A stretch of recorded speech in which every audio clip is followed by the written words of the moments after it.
है तो मेरा मौला उस वक्त तक माफ नहीं कर सकता जब तक कि वो बंदा माफ ना कर दे जिसकी कि तुमने बुराई की है। आप कहां हो, क्या सोच रहे हो? मेरी बहनें भी सुने, अल्लाह अल्लाह, मेरे नबी की बारगाह में दो औरतें आ जाती हैं, दो औरतें अपने मसाइल लेकर के आती हैं, मेरे नबी से गुफ्तगू कर लेती हैं, आका मुझे ये मसला बता दो, आका मुझे ये जरूरत है। नबी ने फरमाया चुप हो, क्या तुम अपने मरे हुए भाई का गोश्त खा के आई हो?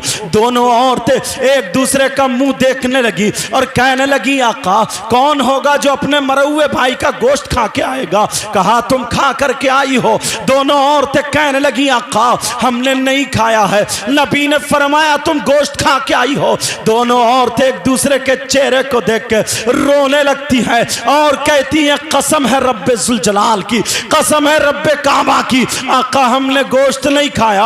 आज हलाल तो अलग है, मुर्दार तो अलग है, आज हमने हलाल गोश्त भी नहीं खाया है, आका हम सब्जी से खा करके आए हैं। नबी ने फरमाया अरे तुम गोश्त खा के आई हो, चलो उधर जाओ और अपने हल्क में उंगली डालो। उन दोनों ने उधर जा करके हल्क में जब उंगली डाली और जब कह की है तो गोश्त की बोटियां निकल रही थी, गोश्त के लोथड़े निकल रहे थे, गोश्त की टुकड़े निकल रहे थे। जब इतना देखा एक दूसरे को देख के चीखने लगी और रोने लगी, नबी के कदमों पे आ गई, कहने लगी आका में माफ कर दिया जाए, आका कसम है रब्बे जुल जलाल की हमने गोश्त नहीं खाया था, आका हमारा यकीन करो हमने गोश्त नहीं खाया। मगर ये गोश्त आया कहां से, ये बोटियां आई कहां से? नबी ने फरमाया अरे मुझे मालूम है, मगर जैसे तुम घर से निकली वैसे ही एक दूसरे की बुराई करती हुई आई हो, गीबत करती हुई आई हो, चुगली करती हुई आई हो। जब इतना कहा बताओ क्या तुमने गीबत नहीं की है? दोनों कहने लगी हाँ खा हमने गीबत की है, हमने चुगली की है, हमने बुराई की है। तो नबी फरमाते हैं गीबत करना, चुगली करना, बुराई करना ऐसा है जैसे मरे हुए भाई का गोश्त खाना। अब बताओ आज के बाद क्या कोई गीबत करेगा? बोलो आज के बाद कोई चुगली करेगा, किसी की बुराई करेगा? ढकिया के गयूर मुसलमानों जो कुंदरकी के करीब रहने वाले हो, आज ये हाथ गवाह बना करके आले रसूल की मौजूदगी में हाथ उठा करके तौबा करो, फिर मैं दूसरा उठाऊंगा। हाथ उठा करके तौबा करो, सारे लोग हाथ उठा करके, मगर तुम्हें खुदा का वास्ता उठाए रहो, तुम्हें खुदा का वास्ता, रसूल पाक का वास्ता, तुम्हें पंजतन पाक का वास्ता। अगर तुम झूठ बोल रहे हो, अगर तुम सही यानी दिल से हाथ उठा करके पक्के सच्चे दिल से तौबा ना करते हो तो तुम हाथ रख लेना, और अगर पक्के सच्चे दिल से तौबा कर रहे हो तो सबके सब मेरे साथ में तौबा करो। बोलो अस्तगफिरुल्लाह रब्बी मिन कुल्ली ज़ंबि व अतूबु इलैह। तौबा करो सब लोग, बोलो या अल्लाह हम अपने गुनाहों से तौबा करते हैं, मौला हमारे गुनाहों को माफ फरमा दे। ऐ अल्लाह आज के बाद गीबत नहीं करेंगे, चुगली नहीं करेंगे, बुराई नहीं करेंगे और इंशाअल्लाह 5 वक्त की नमाज अदा करेंगे। रख लो हाथ। अगर एक की भी दुआ कबूल हो गई, 2-4 की भी दुआ कबूल हो गई तो तुम्हारी मेहनत और मेरा नजराना दोनों हो गए। अल्हम्दुलिल्लाह। इन उलमा से पूछो कितनी मेहनतें करते हैं, तारीख लेने में कितनी दिक्कतें परेशानियां, और फिर इकट्ठा करना। तुम तो आसानी से कह सकते हो अरे यार जलसा नहीं हुआ, आए नहीं, ये हुआ वो हुआ। मेरी तकरीर थोड़ी अलग होती है। समझ में आ रही है बात? आज के बाद गीबत नहीं करना, चुगली नहीं करना, बुराई नहीं करना। एक हदीस का मफहूम याद आ रहा हजरत। इजाजत है बोलो? डर गए क्या? इजाजत है बोलो? हश्र का जब मैदान होगा, सारे लोग वहां पर जमा होंगे। कुछ लोग ऐसे होंगे जिनके 2 चेहरे होंगे, पीछे को और आगे को, जिनके दो चेहरे होंगे। ऐसा अगर ढकिया में कोई शख्स आ जाए जिसका आगे को भी और पीछे को भी हो, तो बोलो ढकिया में कोई रुकेगा? फिर सब गन्ने के खेत में होंगे। इतने तो तुम बहादुर हो। अभी कुछ दिनों पहले, एक आध 2 साल पहले, बल्कि 3-4 साल पहले, वो चुटियां काटने वाली निकली थी, नाम सुना होगा तुमने। बड़ी औरतें दुपट्टा उतारे फिर रही थी, फिर तो साहब बुढ़िया से बुढ़िया भी दुपट्टा लपेटे फिर रही थी मारे डर के। मैं तो दुआएं कर रहा था 1 महीना और घूम जाए ना वो, तो सबको ही पर्दे वाला बना जाती वो। फिर तो सबके जूड़े थे, वरना ये जमाना, ये वक्त, ये दौर, अल्लाह माफ फरमाए, 2 चेहरे वाले लोग होंगे। पूछा जाएगा आका ये कौन लोग हैं? कहा ये वो हैं जो इधर की इधर लगा देते हैं और इधर की इधर लगा करके एक दूसरे में लड़ाई करा देते हैं। कुछ लोग ऐसे होते हैं जो दूसरों की बहन बेटियों के रिश्ते तोड़वा देते हैं। एक तो रिश्ता वैसे ही मुश्किल से होता है, क्योंकि लड़के वाले वैसे ही नंगे पैदा हो गए, अब भिखारी पैदा हो गए, भिकमंगे हो गए, भिकमंगे। लड़के के नाम पे, जहेज के नाम पे कोई 4 पहियों की मांग रहा है तो कोई बुलेट मांग रहा। चाहे 4 पहियों वाली में और बुलेट वाली में तेल डालने की हैसियत नहीं है, मगर मांग रहा, मांग। थोड़ी सी शर्म होनी चाहिए। अगर अल्लाह तुम्हारे घर में 7-8 बेटियां दे देता तो क्या कर लेता? अरे 500 रुपए कमाने वाला मजदूर जिसके घर में 3 बेटियां हैं, जिसके घर में 3 बच्चियां हैं, एक शादी 5 लाख में तकरीबन कम से कम हो रही है। क्या 15 लाख रुपए पूरी जिंदगी में जमा कर सकता है वो? उसके साथ खाना पीना, चाय पत्ती, कपड़े लत्ते, दवाई, ये सारा खर्च है। मकान भी बनाना, उसके बावजूद ये सब करना, और तुमने इतना मुंह फैला दिया कि साहब बुलेट मांग रहे, बुलेट। टांगे पड़ रही हैं टेढ़ी बेड़ी और मांग रहा बुलेट। चला जाने रहा इस कुबड़े से, कूला है इधर, कुब है इधर, बुलेट मांग रहा, बुलेट। जरा सोचने की बात है यार। तुम्हें यही बात अच्छी लगी? अच्छा, कह रहा हूं, सोचने की बात है यार। टांगे पड़ रही हैं ऐसा जैसे टिड्डी की, और बोले बुलेट मिली है, बुलेट। अल्लाह के बंदे कुछ तो सोचो यार। वैसे कहते हैं हम नबी के गुलाम हैं। नबी के गुलाम हजरत उमर फारूक आजम थे। बच्चे जवान हो गए। हजरत उमर फारूक आजम 22 लाख मुरब्बा मील का बादशाह था। 22 लाख मुरब्बा मील का बादशाह। बच्चे जवान हो गए। बीबी ने कहा, ओ मेरे सरताज, घर में बहू चाहिए, बहू। और तुम्हें क्या चाहिए? बुलेट। और क्या चाहिए? वो परकटी। और कौन सी चाहिए? बेहया। कहा से मेरे सरताज बहू चाहिए। हजरत उमर रात के आखिरी हिस्से में मदीने शरीफ में चक्कर लगा रहे हैं, घूम रहे हैं। क्यों? उनका घूमना और तुम्हारा घूमना अलग है।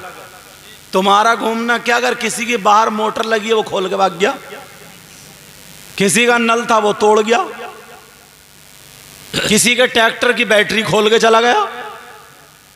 क्या यार, तौबा तौबा। और जलसे में आ गए बोले नारे तकबीर, नारे रिसालत। जब सबसे बड़ा गुलाम यही है। जरा सोचो, वो चक्कर इसलिए लगा रहे थे कोई भूखा तो नहीं है। क्या बात, सुभान अल्लाह। कोई परेशान तो नहीं है, कोई मुसाफिर हाजतमंद, कहीं चौराहे पर कहीं रोड पर, परेशान तो नहीं घूम रहा है, इतना बड़ा बादशाह चक्कर लगा रहा है। क्या बात। एक घर से आवाज आ गई, एक घर से आवाज आई, औरत की आवाज। कहा बेटी, कहा जी मां। तुमने बकरियां दूली? कहा जी अम्मी दूली। अच्छा बेटा, ऐसा करो, दिन निकलने से पहले पहले जितना दूध है इतना ही पानी मिला दो। अगर कोई दूधिया हो तो वो भी सोच ले। 3 मरतबा पानी मिलाता है, 1 मरतबा सरकारी नल पे, 1 मरतबा तालाब में, फिर धान के खेत में। दूध भी कहां तक काम करे। आ गई मेंढक दूध में एक दिन, जब दिया तो गुड़प दे से कूदी। बोले ये क्या? बोले मैं क्या करूं, भैंसी है ऐसा दूध दे रही है।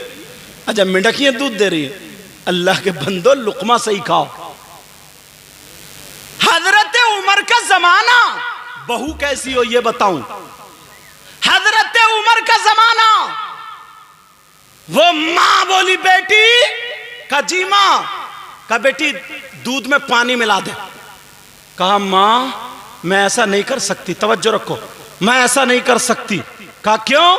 हजरत उमर ने मना फरमाया है, दूध में पानी मिला करके बेचना जायज नहीं है, इसलिए कि पैसे दूध के लिए जा रहे हैं, पानी के नहीं।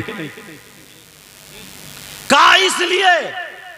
कहा बेटी एक बात बताओ, हजरत उमर देख थोड़ी रहे हैं, इतनी रात में कोई देख थोड़ी रहा है। मगर बेटी भी कैसी बेटी थी, बेटी ने जवाब दिया, कहा मां हजरत उमर नहीं देख रहे, मगर मेरा मौला तो जानता है, परवरदिगार तो जानता है, अल्लाह को तो मालूम है, वो सब कुछ जानता है। तो फिर वो मां कहने लगी बेटी बता तेरी शादी कैसे होगी, बता तुझसे कौन रिश्ता करेगा, जब मेरे पास 4 पैसे नहीं होंगे कौन तेरा हाथ मांगने आएगा, अरे तेरी शादी रह जाएगी। तो उस लड़की ने जवाब दिया, कहा मां हराम के पैसों से, नाजायज पैसों से मैं शादी करने से बेहतर समझती हूं कि मैं जिंदगी भर कुंवारी रह जाऊं, बगैर शादी के रह जाऊं। हराम और नाजायज पैसों से मैं शादी नहीं कर सकती, जिंदगी भर मैं कुंवारी रह सकती हूं। जी हजरत उमर ने ढूंढ लिया, मिल गई बहू।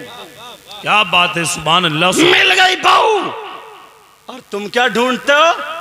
अम्मा जाती है बहू देखने, मुचरी यहां तक मुंह पे, इतनी बड़ी झुमकी है, जब तक नहीं मिलती ना तब तक रिश्ता पक्का करके नहीं आती। और जैसे ही झुमकियां मिल गई वैसे रिश्ता पक्का, चाहे कैसी भी हो।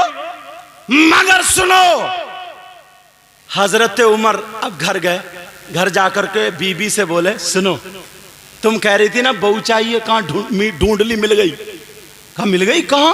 कहा ऐसे ऐसे मैंने एक लड़की को सुना, वो लड़की जो अंधेरे में तन्हाई में गुनाह नहीं कर सकती तो वो किसी के सामने भी नहीं कर सकती, ऐसे ही घर की बहू होनी चाहिए। आज लोगों ने अपनी लड़कियों को पढ़ाना छोड़ दिया, क्यों?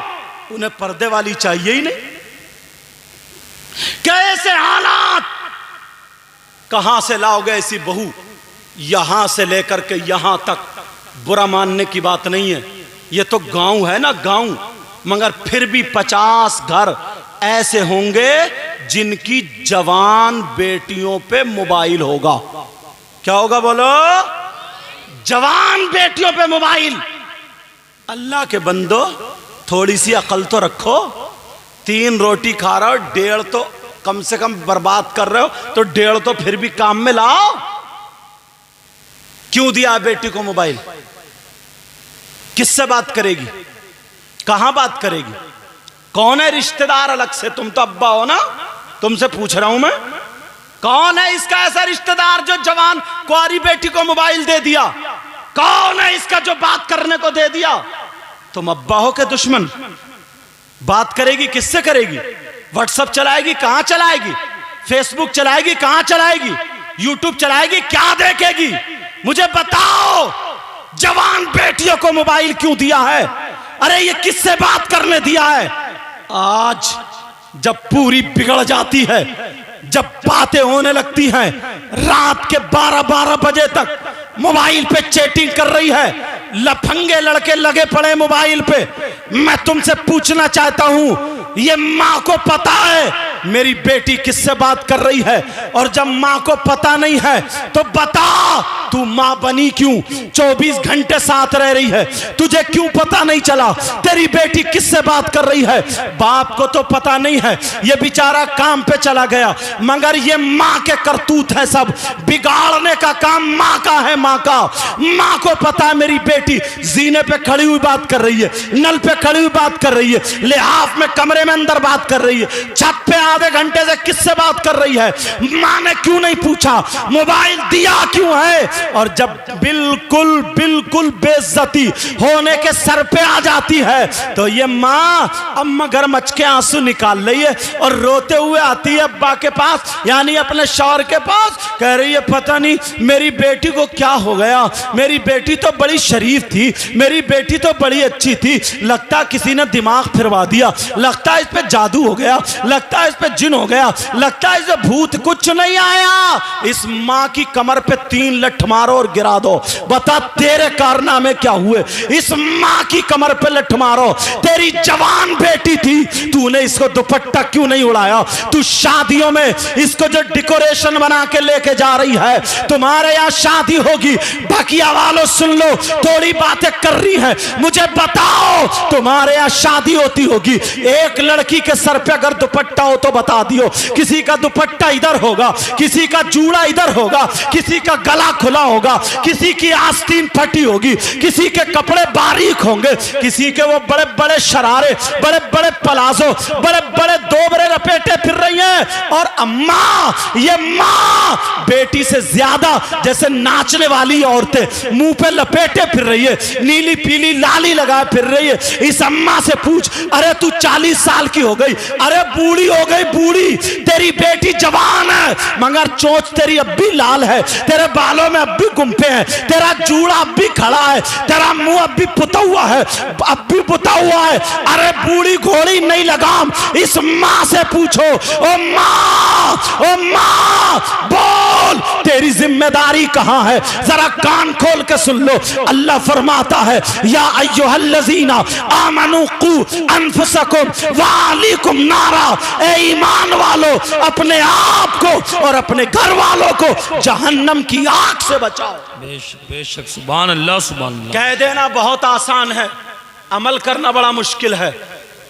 चौराहे पे खड़े होके कहते हैं जमाना खराब हो गया यार, माहौल बिगड़ गया यार, बड़ा बुरा माहौल हो गया। क्या बिगड़ा माहौल?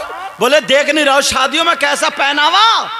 मैं इन्हीं से पूछ रहा हूं, ये आसमान से उतरी है, ये जमीन में पैदा हुई है, ये आलूओं के खेत में आई है, नदी में बह के आई है?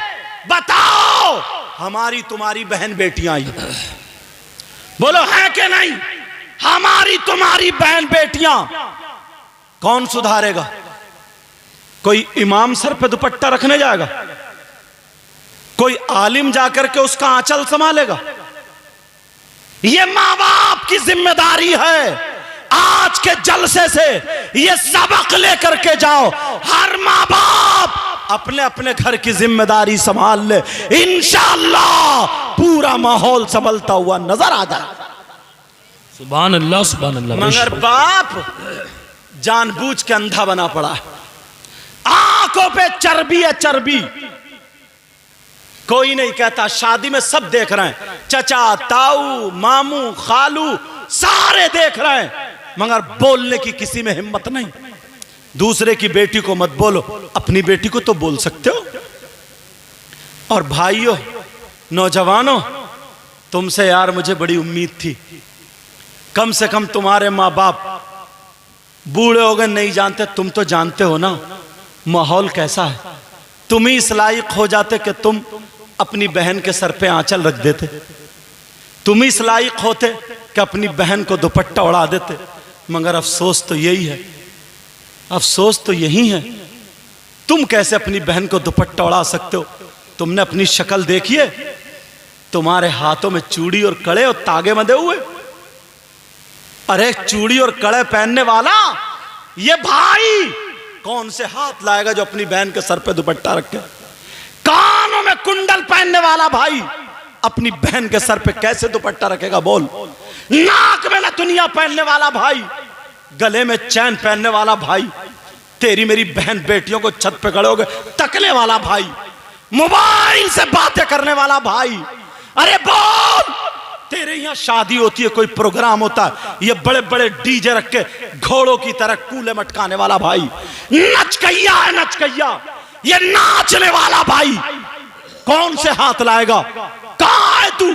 अपनी बहन के सर पे आंचल रख दे, कौन रखेगा? नचकैया भाई। अल्लाह, वो सैयदा ज़ैनब थी यार, वो हुसैन की बहन थी जिनकी तबीयत खराब हो गई। उनके शौहर ने दवा ला के दी, तबीयत ठीक नहीं हुई। शौहर बोले चलो मैं तुम्हें हकीम के पास ले चलता हूं, तुम्हारा हाथ पकड़ के मर्ज देख लेंगे और जो दवा होगी वो तशखीस कर देगा, खा लोगी ठीक हो जाओगी। हुसैन की बहन बोली नहीं, मैं गैर मर्द के हाथ में हाथ नहीं दूंगी, मैं उसके सामने नहीं जा सकती।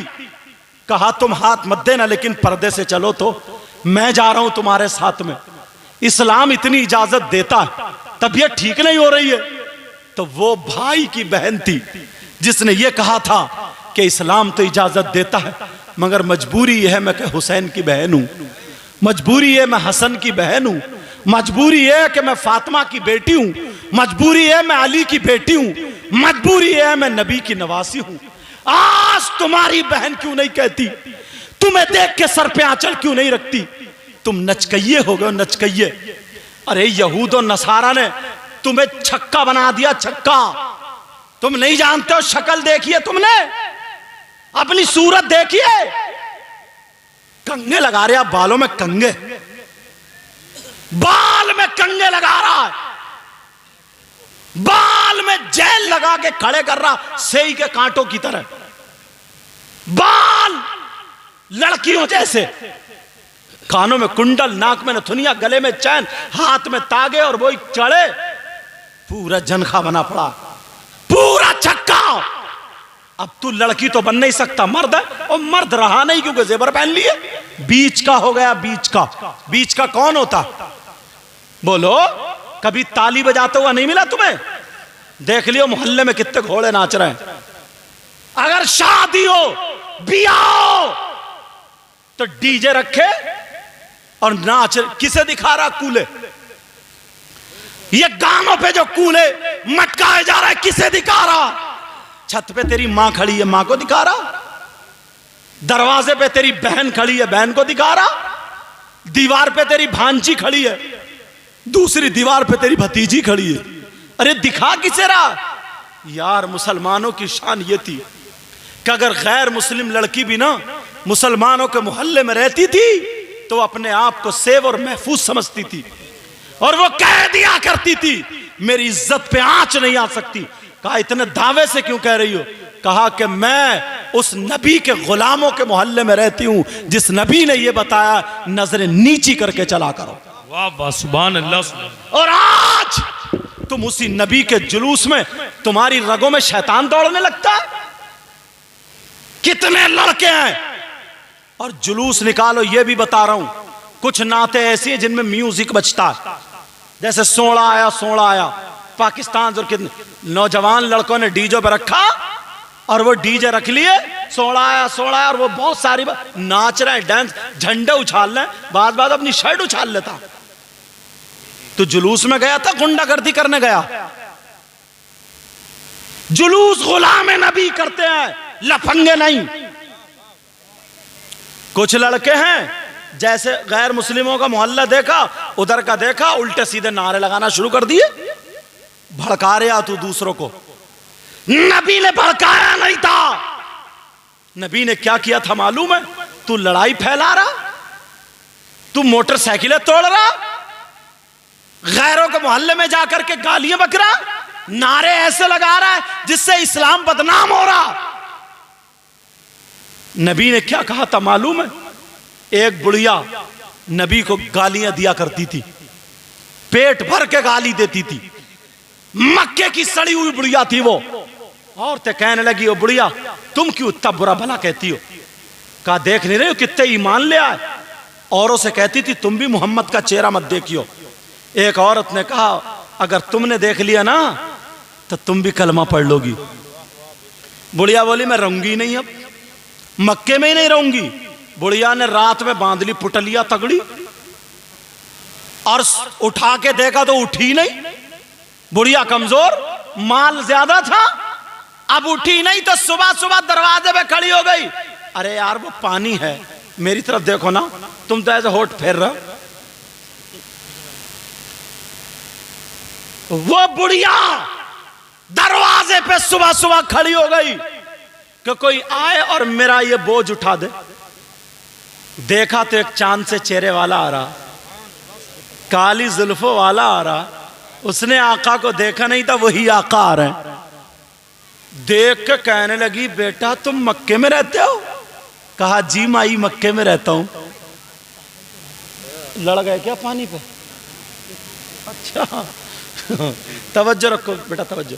कहा बेटा इतने अच्छे लोग भी मक्के में रहते हैं, तुम कहां रहते थे? तुम ऐसे हो तो तुम्हारी मां कैसी होगी, तुम्हारा बाप कैसा होगा? अल्लाह बेटा बातें मत करो बेटा, आराम से बोलो। कहा तुम्हारा बाप कैसा होगा? कहा माई काम बताओ। कहा बेटा मेरा वो बोझ है वो उठवा दोगे? नबी बोले मैं तो आया इसीलिए हूं। गए और जाकर के देखा तो वो जब बोझ उठाया तो वजन तो बहुत था, मगर नबी के सामने क्या हैसियत। नबी ने उठा लिया और बुढ़िया को देखा, बुढ़िया कमजोर। कहा माई अगर रख दिया तो बचोगी नहीं, सर पर रख दिया पिचक जाओगी। कहा माई सुनो, अगर इजाजत हो तो मैं अपने सर पे रख लूं, तुम कमजोर हो, बोझ ज्यादा, जहां कहोगी वहां छोड़ के आ जाऊंगा। कहा बेटा रख ले। और रखने के बाद कहा बेटा इतने अच्छे मक्के में लोग हैं, इतने शरीफ, और एक वो मोहम्मद नाम का मेरे आका को गाली देना शुरू कर दी। मेरे नबी ने बोझ रख लिया, एड्रेस जो बताया, आगे आगे चलते जा रहे हैं, बढ़ते जा रहे हैं, और बुढ़िया पीछे पीछे गाली देती जा रही है। नबी को खूब कोस रही है, गालियां दे रही है और कह रही है बेटा तू जानता है मोहम्मद को, तू भी मत मिलिए। सुना अगर जो मिल लेता है ना वो कलमा पढ़ लेता है, बड़े लोग ईमान ले आए। मेरे नबी गाली सुनते जा रहे हैं, चलते चले जा रहे हैं, सुनते जा रहे हैं, चलते चले जा रहे हैं। वहां पर पहुंच गए जहां पर पता बताया था, तो मेरे नबी ने बोझ उतारा रख दिया।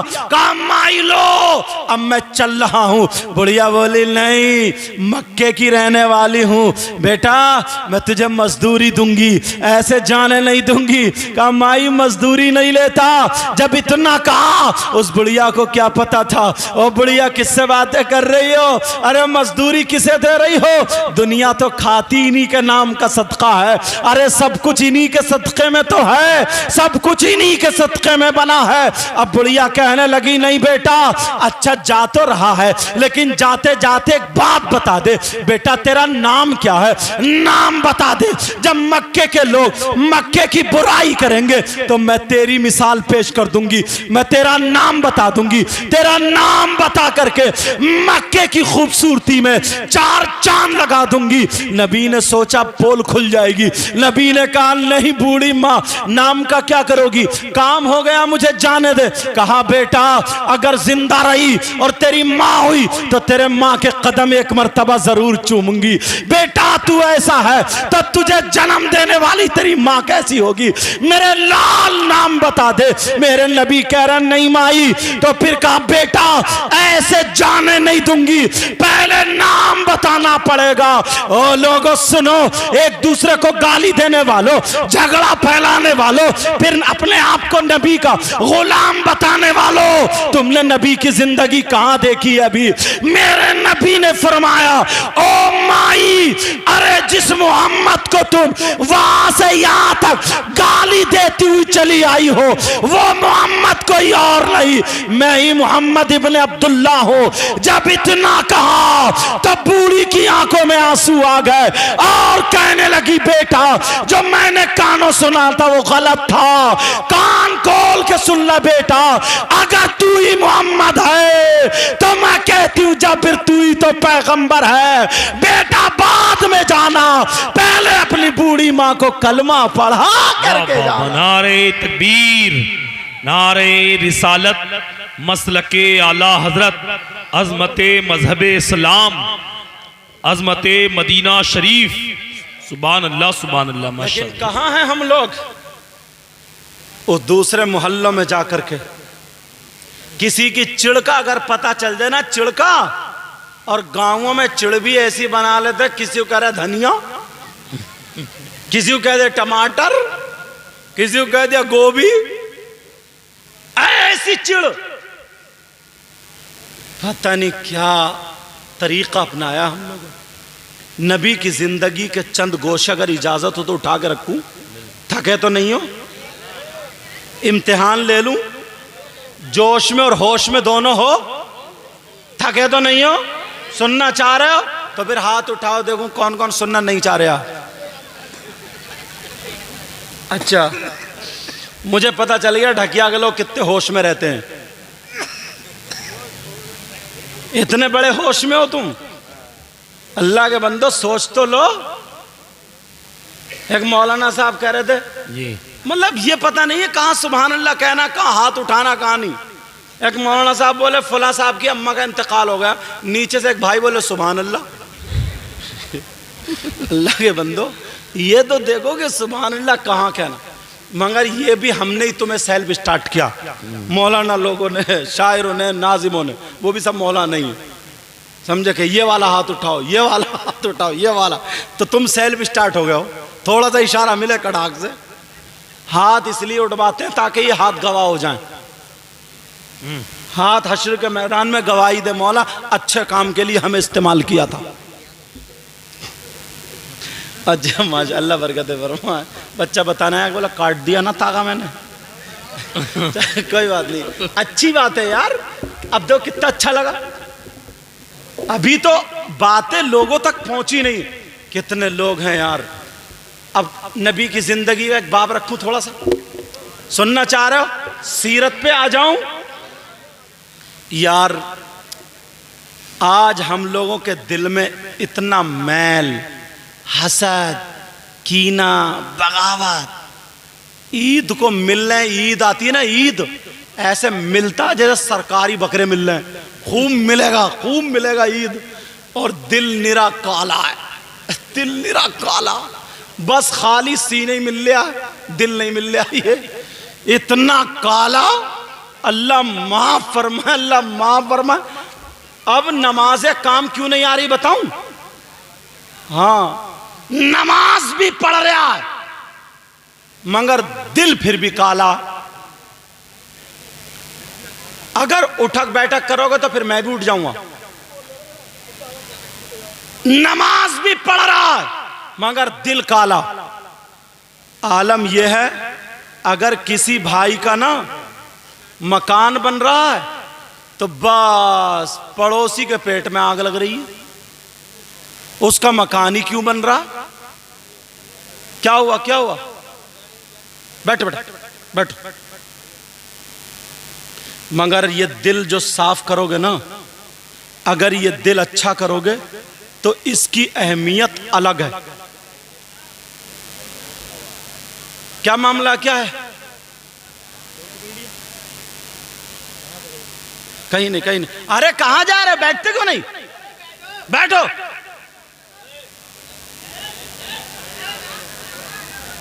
देखो, तवज्जो रखो, इधर बैठो, इधर। नानी साहब बोलो। भाई बैठ जाओ भाई। अरे बैठिए। चोर पकड़ लिया, चोर भी चोर पकड़ लिया। बैठ जाओ भाई, बैठ जाओ।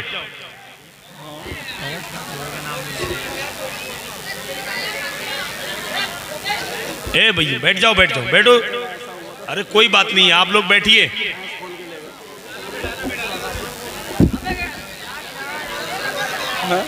बैठे रहो भैया आप। क्या बंटवारा करने जा रहे हो क्या? टाइम क्या हुआ? मुझे बैठ जाओ। जो लोग इधर आधर खड़े हैं वो आकर के बैठ जाएं, फौरन बैठ जाएं। ये कमेटी वाले कहाँ? कमेटी वाले, कमेटी वाले दो चार जाकर के इनको बिठा लो, उठा के लाओ। हुआ क्या है कुछ पता तो चले। अरे हुआ क्या, खबर भी तो दो। कुछ ना हुआ, खत्म कर। हाँ सही है, 10 मिनट बोल लो, 10 मिनट बोल लो। चलो बस 10 मिनट। दुरूद शरीफ पढ़ो। अल्लाहुम्मा सल्ली अला सय्यिदिना मौलाना मुहम्मदिन व अला आलि सय्यिदिना व मौलाना मुहम्मदिन व बारिक व सल्लिम सलातु व सलामुन अलैका या रसूल अल्लाह सल्लल्लाहु तआला अलैहि वसल्लम। आका अलैहि सलातु व सलाम इस दुनिया पर जो तशरीफ़ लाए, उनके तशरीफ़ लाने का जो असल मकसद था वो ये था कि अल्लाह तबारक व ताला के बंदों को जिंदगी गुजारने का ढंग आ जाए। वाह। आका 12 रबीउल अव्वल 20 अप्रैल सन 571 पीर के दिन सुबह सादिक के वक्त पैदा हुए।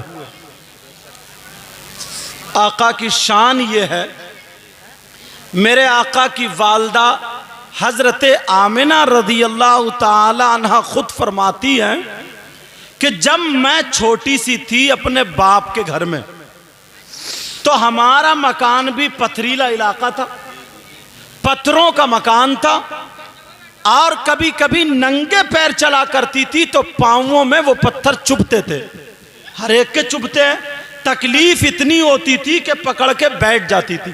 कहा मैं जवान हो गई फिर भी यही रहा। फिर मेरा रिश्ता हजरत अब्दुल्ला से हो गया, शादी हो गई, हजरत अब्दुल्ला के घर चली गई।